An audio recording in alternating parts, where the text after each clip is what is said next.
Shri Advaita Gadadhar Srivasadi Gaura Bhakta Vrinda. Hare Krishna, Krishna Krishna, Hare Hare, Hare Rama, Rama Rama, Hare Hare. One of the topics of discussion from the last couple of days was the position of Shukadeva Goswami after his birth, before he heard Srimad Bhagavatam. So we're going to read a verse from 12th Canto, chapter 12, text 69, 1269, that says, Shukadeva Goswami is being identified by Maharaj Parikshit as previously realized in the Brahman conception, and after his realization in Brahman conception, he heard from his father these verses that were glorifying the personality of Godhead. Here's the 12:12:69. It's a very short purport. Let me offer my respectful obeisances unto my spiritual master. So the speaker is Maharaj Parikshit, son of Vyasadeva Sukadeva Goswami. It is he who defeats all inauspicious things within this universe. Although in the beginning he, that's Shukadeva, was absorbed in happiness of Brahman realization and was living in a secluded place, giving up all other types of consciousness, he became attracted by the pleasing, most melodious pastimes of Lord Sri Krishna.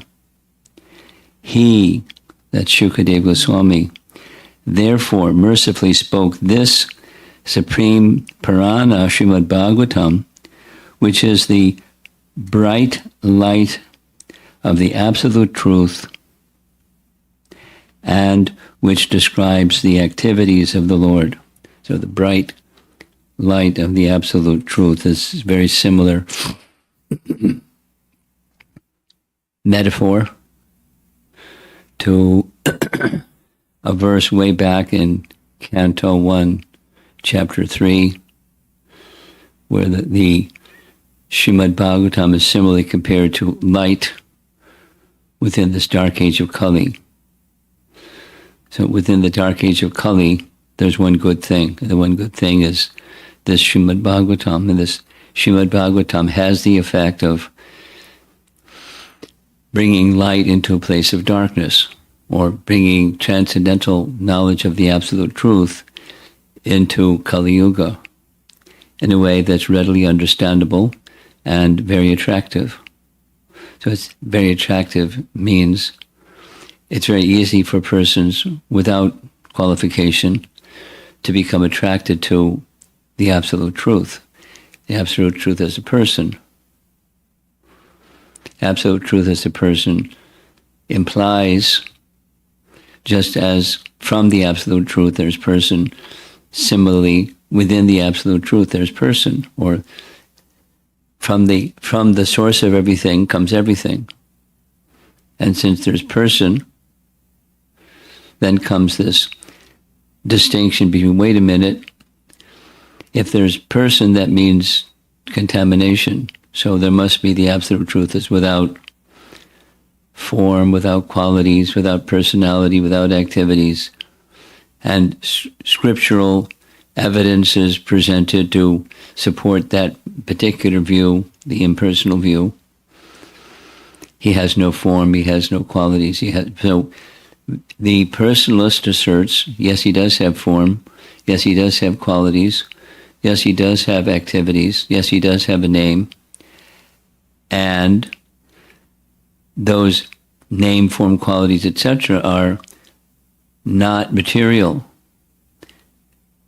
And one of the evidences that the name, form, qualities of the personality of Godhead are not material is Shukadeva Goswami, because Shukadeva Goswami had no attraction for anything material. And to whatever extent there's happiness in this realm of the Brahman conception of the Supreme, Brahmananda, he had it in full. And yet, Shukadeva Goswami became attracted to the topics of Krishna. So the math is pretty simple. He who was not attracted to anything material became attracted to Krishna. Therefore, Krishna is not material. The name, the form, the qualities, the pastimes, the Srimad Bhagavatam, which delineates all of these, is fully transcendental or beyond the touch of material modes of nature, material activities, karma, beyond the conception of impersonal Brahman, or within the conception of the absolute truth, the source of everything. There's the Brahman feature that he is the source of. So he is situated in that Brahman feature, or the Brahman feature is situated in him. And Shukadeva Goswami had realization of the impersonal feature, the Brahman feature, and he, Shukadeva, became attracted to the Srimad Bhagavatam. And then he, Shukadeva, taught the Srimad Bhagavatam to Maharaj Pariksit, who is very grateful for having received that gift. And the concluding chapter is the final chapter of the Bhagavatam, and he's more than ready for meeting the change of body because his consciousness is now fixed. And why is one unprepared or unready to meet death? Well, everything's finished when I meet death, because if I'm the body and the body is finished, then everything is finished. So I don't want everything to be finished because I don't want everything to be finished, because I'm attached to it. The deeper understanding is we're attached to not dying because we don't die. That's the deeper reason. We want to live forever because we live forever. We're meant to live forever. And this other is a diseased condition, an artificial imposed position. So let me read the conclusion of the verse and then the purport. He, Shukadeva, therefore mercifully spoke this supreme Purana, Srimad Bhagavatam, which is the bright light of the absolute truth, and which describes the activities of the Lord. Very short purport. Without offering respectful obeisances to Shukadeva Goswami and other great acharyas in his line, one cannot possibly gain the privilege of entering into the deep transcendental meaning of Srimad Bhagavatam. That's it. That's the purport.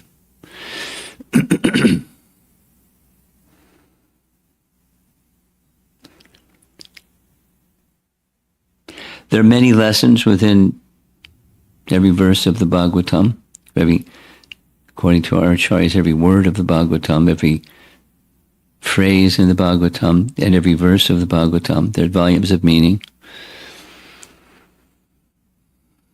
As we mentioned yesterday, for 1 month, to prove this point, Bhaktisiddhanta spoke for 1 month of the same verse every day, without repeating himself, in Dhaka, to teach.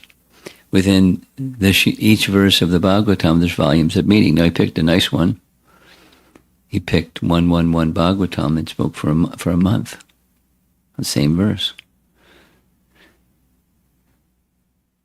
Now, that's Bhaktisiddhanta. We may not be able to do what Bhaktisiddhanta did in many ways, But he demonstrated the fact that the absolute truth has volumes and volumes and volumes and volumes and volumes of understanding and meaning and layers and layers and layers and aspects and features, because the absolute truth is that from which everything comes, and the Srimad Bhagavatam reveals the absolute truth, and therefore there's volumes and volumes of meaning in every verse.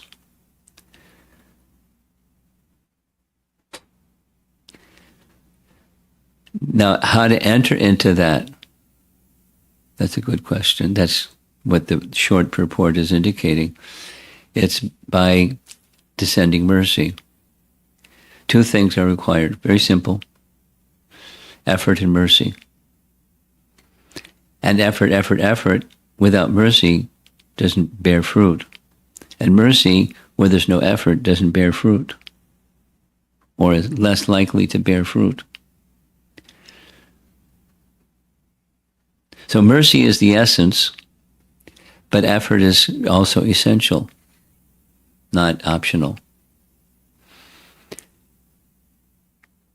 So this is towards the very, very end of the entire 12 cantos of Srimad Bhagavatam. And rightly so, Maharaj Pariksit is offering respect to the one who we heard Srimad Bhagavatam from. And without that respect from the source of the Bhagavatam, the realization of the meaning of the Bhagavatam isn't going to be understood.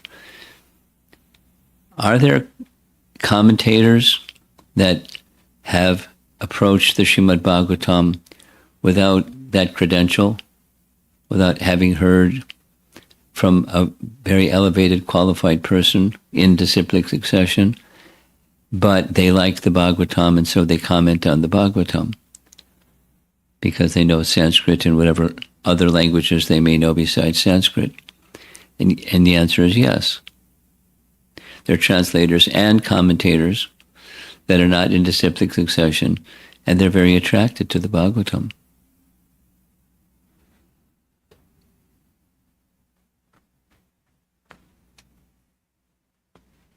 And it doesn't bear fruit.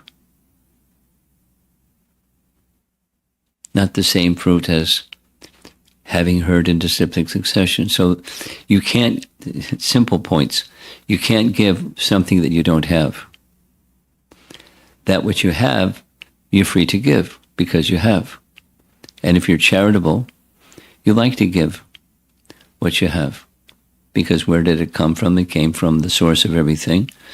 And as a service unto the source of everything, you distribute that which you have. And it doesn't deplete what you have if it's on the spiritual platform. Rather, that which you have grows and grows and grows. Similarly, by the process of Shukadeva Goswami speaking Srimad Bhagavatam, his access to the object of Srimad Bhagavatam, the personality of Godhead, increases. The Anandam Buddhi Vardhanam.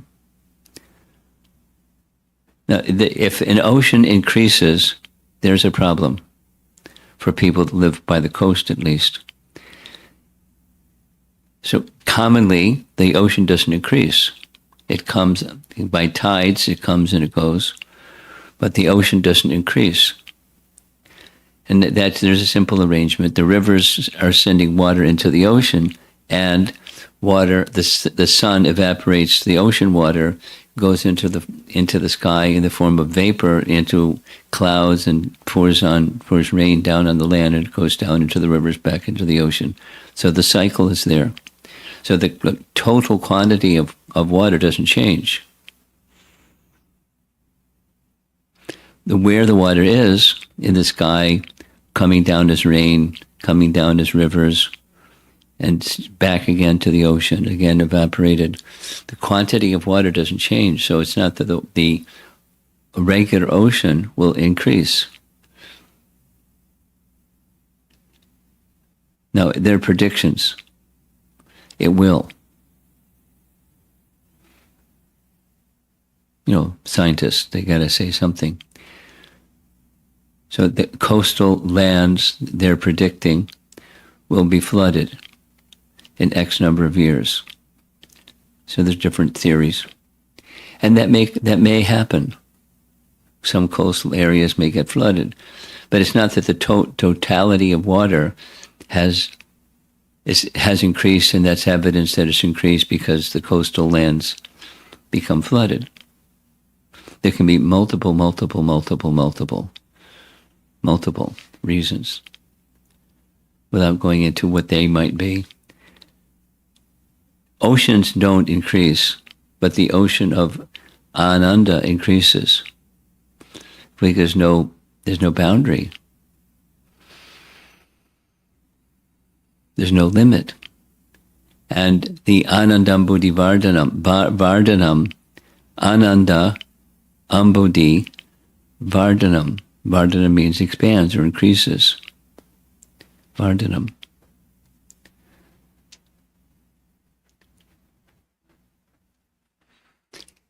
It increases because it's spiritual. It can increase. It can increase unlimitedly, just like the source of everything is unlimited.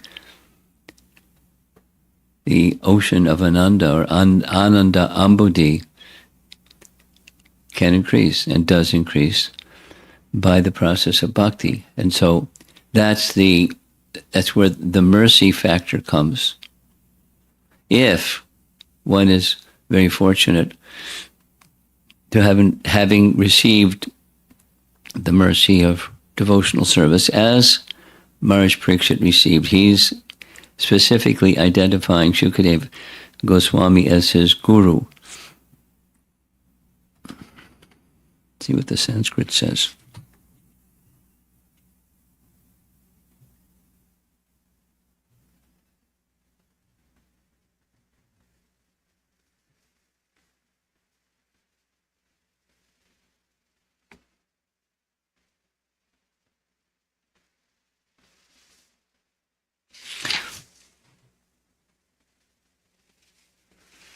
Well, the translation, now this is a BBT translation, which means it's not Srila Prabhupada, but it's the followers of Srila Prabhupada. Let me offer my respectful obeisances unto my spiritual master, the son of Vyas, Shukadeva Goswami.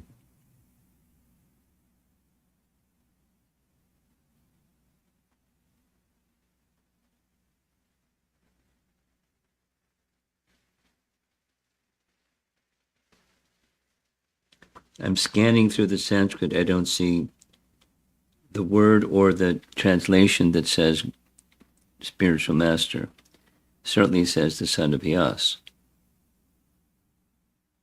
Vyasa Sunam.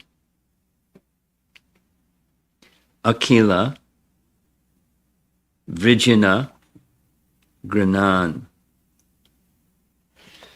Defeating everything inauspicious. But that's the Srimad Bhagavatam. The Srimad Bhagavatam was given to him by the son of Vyas, or Shukadev. Therefore, that function is a guru function or shiksha guru function. We don't have any indication of any other type of spiritual master function other than shiksha guru. But that's just fine, because what Shukadeva Goswami gave to Maharaj Parikshit was perfection. Through his teaching, through sound. There's no indication of mantra being passed on, but just the sound of the Srimad Bhagavatam, based upon his inquiry, Maharaj Parikshit's inquiry, and Shukadeva Goswami's capacity to deliver perfect answers to his perfect questions. And it's particularly, chronologically, it's particularly beneficial, appropriate for us, for many reasons. One of them being, this takes place at the juncture, at the very, very beginning of Kali Yuga. We discussed it yesterday. Maharaj Parikshit confronted the personality of Kali, and he allowed Kali to live. It's the age of Kali. So Kali Yuga had begun at the juncture between Krishna's departure and the next yuga has begun with the personality of Kali doing his thing. So in this dark age of Kali, to give light to people in the dark age of Kali by sound, particularly by the Srimad Bhagavatam. And it's a great gift. And in disciplic succession, as acharyas have made translations and commentaries in disciplic succession, it's especially valuable for us, the residents of the age of Kali. And gratitude, back to this topic, the gratitude that he feels, Maharaj Parikshit feels to Shukadeva Goswami is appropriate. And that gratitude is a seed that helps one advance in Krishna consciousness and become eligible to understand and then receive and then pass on to others the message that he had received from Shukadeva Goswami. By that respect, by that gratitude, profound gratitude. There's many nice teachings in connection with all of this. I'll just share a little bit, because having just completed the Madhurya Kandambani, this point of gratitude, our acharyas write about it in different ways. Jiva Goswami in his Bhakti Sandarbha indicates this is the gratitude arises only when there's humility. Humility is a seed, and from the seed comes gratitude. But there's then, the gratitude is with another entity besides the person who's feeling the gratitude. So that's the place where the descending mercy has come, and gratitude for the descending mercy from the recipient of that descending mercy. So who is eligible to receive that descending mercy? Like the sun shines everywhere. So who is eligible to receive the sunshine? Answer, anybody that's alive is eligible. But one who is eager for it, then there's a possibility. In other words, conversely, one could stay indoors or live under a rock or something, and not see the light of the sun, and that's misfortune.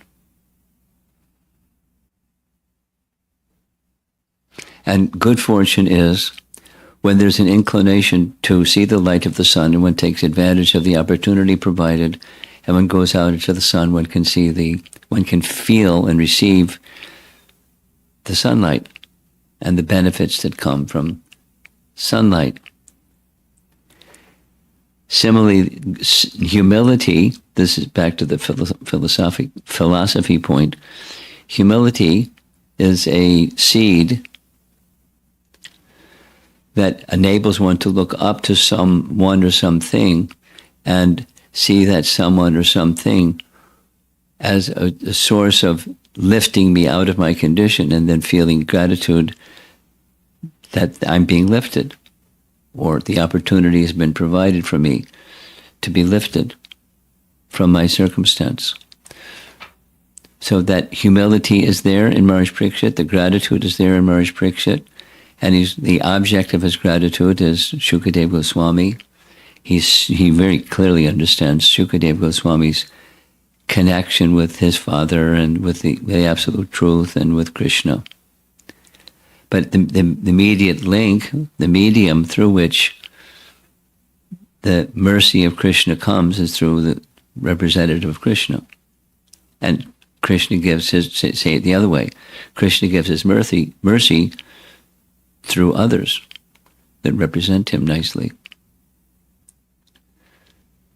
So both are important. And of the two, the more important one is approaching the personality of Godhead through the representative, because that's more pleasing to Krishna than trying to approach Krishna without a representative of Krishna. So, but the approaching of the representative of Krishna is approaching Krishna. It's just the proper way to approach Krishna. A simple example like coming before a great person, a citizen coming before the king. Now, even in Ramchandra's days, there was a certain time where persons could come, anyone in his kingdom can come before him and express some concern or worry or whatever, and he would address in person. But to get in, there's a person at the gate, and then the person at the gate allows the person in or doesn't allow the person in. So you approach Ramachandra through the representative of Ramachandra. And he has lots of representatives, not just gatekeepers. But the principle is the great personality is approached through their representative. Like, a worldly example. You want to see a VIP, president of a company, or something, the senator of the state, or you don't just knock on the door and say, "Is Mr. So-and-so here? I'd like to speak with him."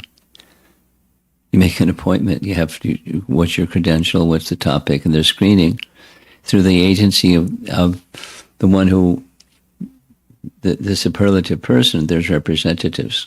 It's just a common experience, and spiritually speaking, it works the same way. So back to the verse, Shukadeva Goswami is the representative of the personality of Godhead who is given the personality of Godhead in the form of Srimad Bhagavatam. Because he's received it, he can give it. And the king, Maharaj Parikshit, is honoring the person who gave it to him.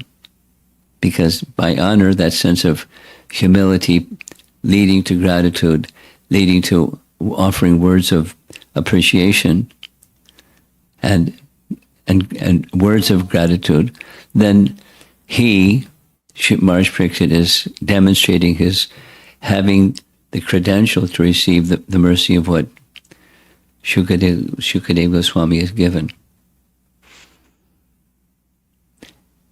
And one more verse, and then we're going to end. This reference, that not necessarily this particular verse, but the dynamic is reference to it is made in the Akama Sarvakamova Mokshakama Udaradi, the Atmarama verse. You familiar with the Atmarama verse? Yes? A little bit. Yes. Atmaramas cha munayo.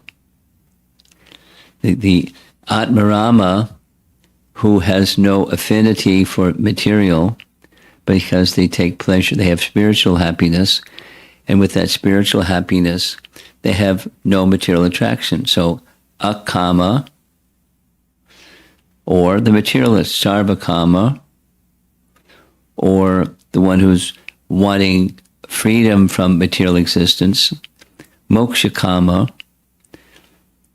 udara D indicates intelligence. Udara means big or broad intelligence. Udara D, Tivrena Bhakti Yogena. Maharaj Parikshit, we heard yesterday, certainly did a lifetime of devotional service. And we have the same opportunity. And the lifetime of devotional service fixed on Parikshit, fixed on wanting to see the Supreme Lord, or being in my relationship with the Supreme Lord. So not just service, but with a purpose, with a consciousness behind that service. So that's the end of this morning's class. Akama, this verse, celebrated verse, the Atmarama verse, celebrated verse. It's discussed in the Bhagavatam, it's discussed in Chaitanya Charitamrita, the Atmarama verse. And Shukadeva Goswami is an example in the Akama position.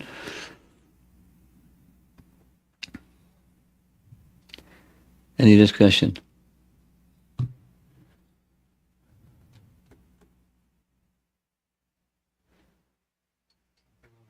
Okay, go ahead.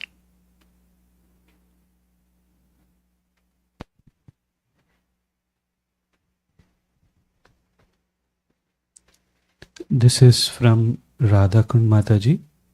Hare Krishna Guru Maharaj. My question is, Brahmananda or Brahma Sukha is attained at what level of realization of absolute truth? At what level? At the preliminary level. Is it at Brahman level, Paramatma level, or Bhagavan level? Brahman level. Now, what's in Paramatma realization, Bhagavan realization includes the prior one or ones.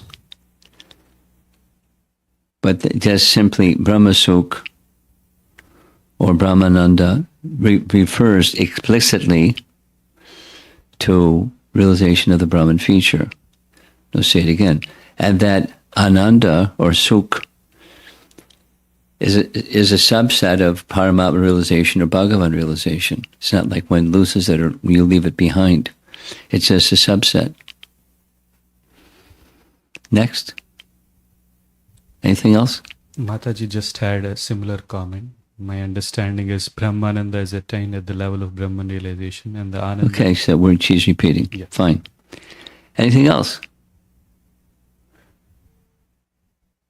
Yes.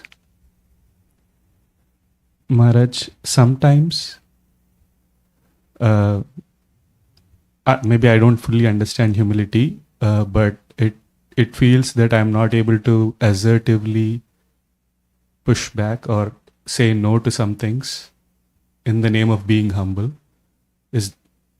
which I feel is wrong, but can you It depends. elaborate? It depends on what the thing is. Now, sometimes you say yes, even you know it's best to say no for different reasons, for social reasons or, for whatever the reason, for some valid reason. It's okay to not say no, but to say yes. So it depends on the circumstance, what's being asked.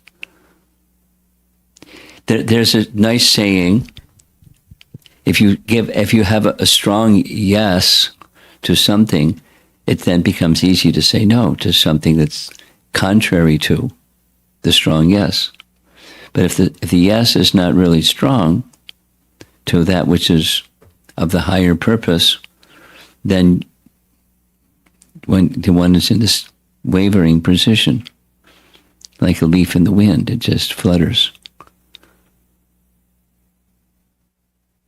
So a response to your question is, a mission for you and every one of us is to make the purpose of our life, and therefore the directional force, the vector that makes us to say left, right, or pause, is the purpose, the higher purpose.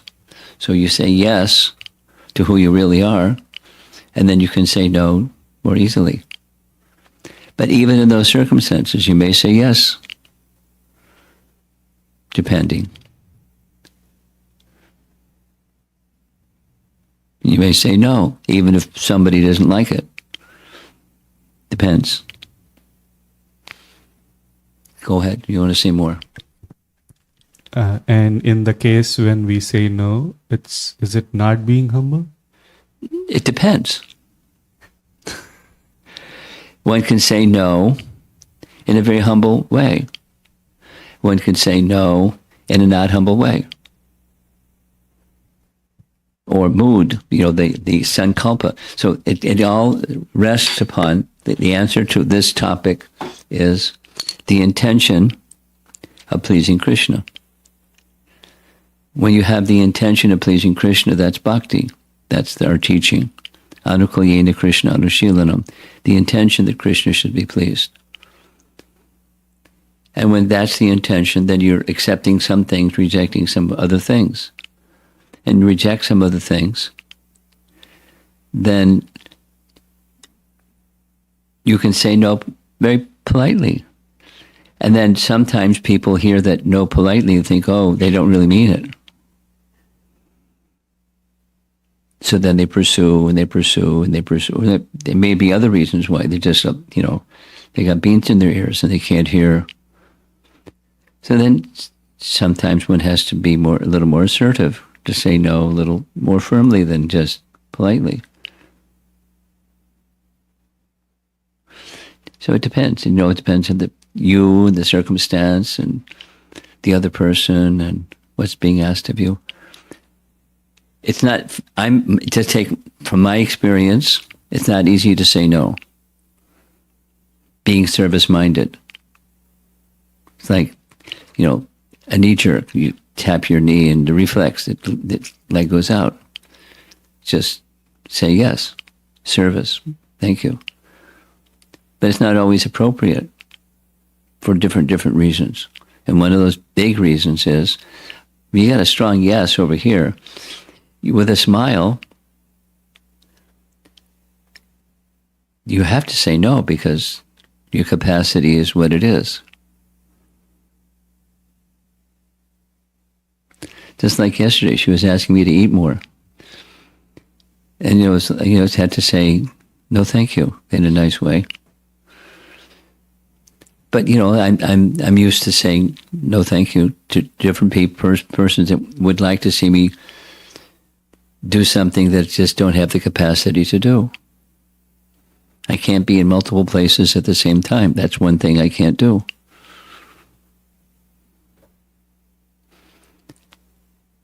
You have to with a smile. So it's back to the principle, in the mood of pleasing Krishna. So for different persons, there's the purpose of pleasing Krishna is going to look different in practical life.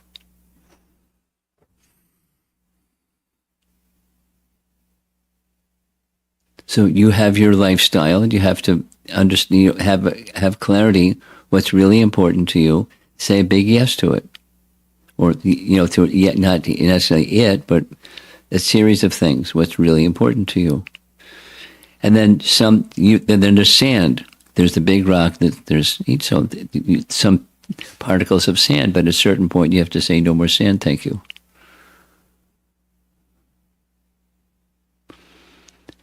And then they may say, oh, but it's just a little particle of sand. Please say yes. It depends. You can say no or say yes. Depends.